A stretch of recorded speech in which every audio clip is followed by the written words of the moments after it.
Good morning students, Ram Rajendra Pithampur के आने virtual class में आप सभी 11th के स्टूडेंट का स्वागत है। स्टूडेंट्स, आज हम स्टार्ट करने वाले हैं एक नए सेल ऑर्गेनेल्स के बारे में बात करेंगे आपसे। तो चलिए शुरू करते हैं। आज का जो हमारा सेल ऑर्गेनेल्स है वो है जीवद्रव्य या प्रोटोप्लाज्म, उसी के बारे में हम डिस्कस करने वाले हैं। चलिए देखते हैं जीवद्रव्य या प्रोटोप्लाज्म के बारे में थोड़ी बहुत जानकारी। प्रोटोप्लाज्म हिंदी में जीवद्रव्य बोलते हैं इसको। तो जीवद्रव्य जैसे देखो, हक्सले एक बहुत इंपॉर्टेंट चीज है ये। हक्सले एक साइंटिस्ट थे और इन्होंने जीवद्रव्य को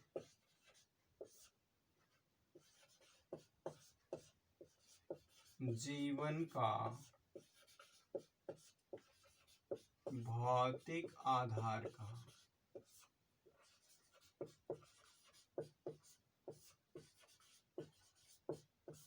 हक्सले ने जीवद्रव्य को जीवन का भौतिक आधार कहा। अब बात करते हैं जीवद्रव्य है क्या।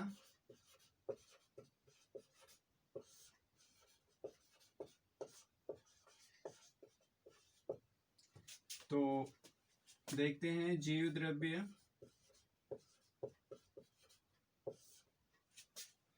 एक भौतिक धरातल या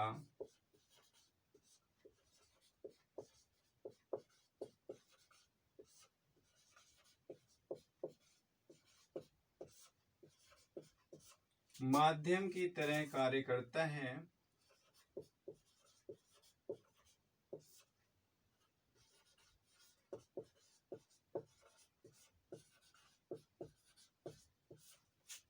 भौतिक धरातल या माध्यम की तरह कार्य करता है।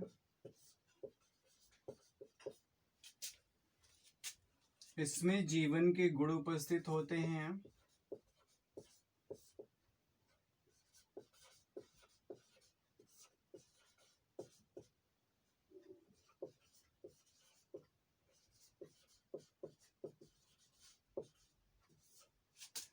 इसमें जीवन के गुण उपस्थित होते हैं एवं इसकी जटिलता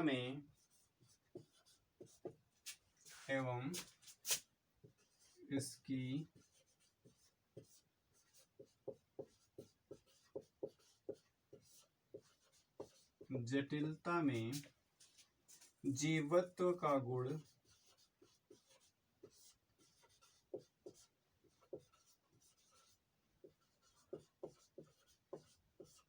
होने के कारण इसे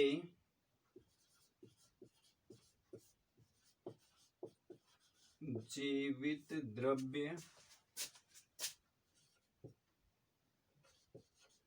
या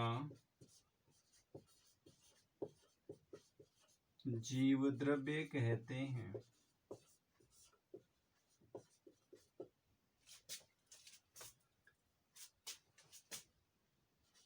इसकी खोज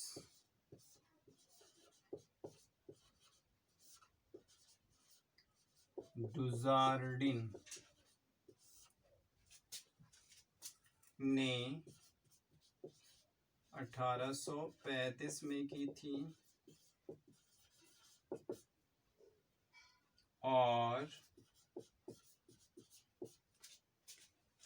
इसे सारकोट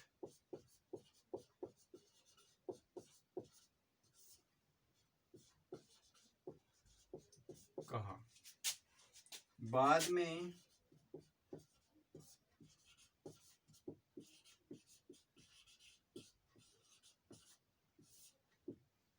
परकिंजे ने इसे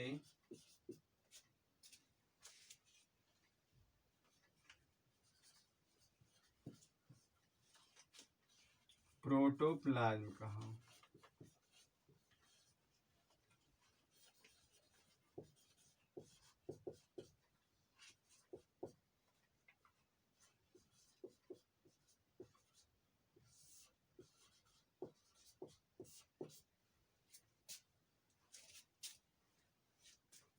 तो स्टूडेंट्स ये जीव द्रव्य के बारे में कुछ सामान्य सी जानकारी और महत्वपूर्ण जानकारी थी। तो देखिए जीव द्रव्य को सबसे पहला क्वेश्चन आपसे बहुत से कॉम्पिटिटिव एग्जाम में या फिर आपका जो भी एग्जाम होगा उसमें एक नंबर का क्वेश्चन पूछा जा सकता है आपसे कि जीव द्रव्य को जीवन का भौतिक आधार किसने कहा था। तो ये आप जरूर ध्यान रखिएगा कि जीव द्रव्य को जीवन का भौतिक आधार हक्सले ने कहा था। हक्सले एक साइंटिस्ट थे, इन्होंने ही जीव द्रव्य को जीवन का भौतिक आधार कहा था। अब बात करते हैं जीव द्रव्य है क्या। तो जीव द्रव्य एक भौतिक धरातल या माध्यम की तरह कार्य करता है। मतलब कि जीव द्रव्य जो होता है वो एक बेस की तरह काम करता है, आधार का काम करता है या मीडियम का काम करता है, माध्यम का कार्य करता है। मतलब एक जैसे कहते हैं ना कि अब जैसे हम बोल रहे हैं, हमारी बात आप तक पहुंच रही है, इसमें क्या हो रहा है कि ये जो हमारी आवाज निकल रही है ये एयर के माध्यम से पहुंच रही है ऑडियो के रूप में।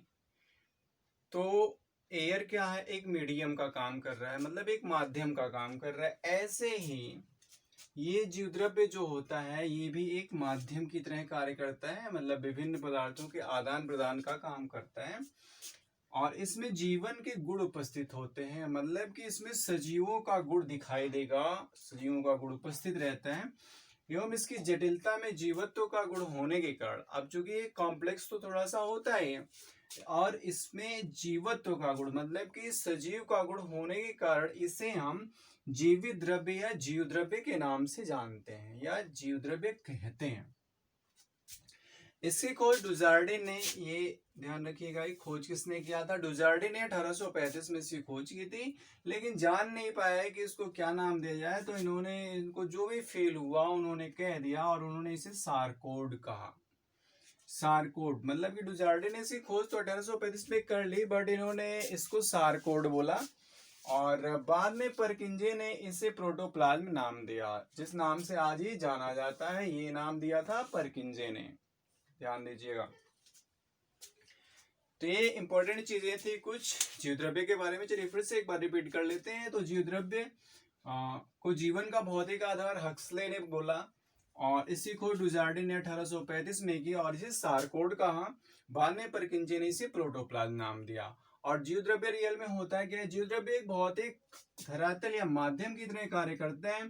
इसमें जीवन के गुण उपस्थित होते हैं एवं इसकी जटिलता में जीवत्व का गुण होने के कारण इसे हम जीवित द्रव्य या जीव द्रव्य कहते हैं। तो स्टूडेंट्स ये था जीव द्रव्य का जनरल इंट्रोडक्शन। जरूर याद रखिएगा, तीनों मेन पॉइंट्स याद रखिएगा, जिसमें से फर्स्ट आपका है कि जीव द्रव्य को जीवन का भौतिक आधार किसने कहा था? तो हक्सले ने कहा था। और जीव द्रव्य की खोज डुजार्डिन ने 1835 में की थी और इसे सारकोड नाम दिया था। और तीसरा पॉइंट जो है कि परकिंजे ने इसे प्रोटोप्लाज्म नाम दिया था। तो ये तीनों ही मेन पॉइंट आप याद रखिएगा। मिलेंगे हम आपसे नेक्स्ट क्लास में इसके स्ट्रक्चर के साथ। तब तक के लिए आप मेहनत करते रहिए, पढ़ते रहिए, नोट्स तैयार करते रहिए और होमवर्क भी करते रहिए। Okay, thank you.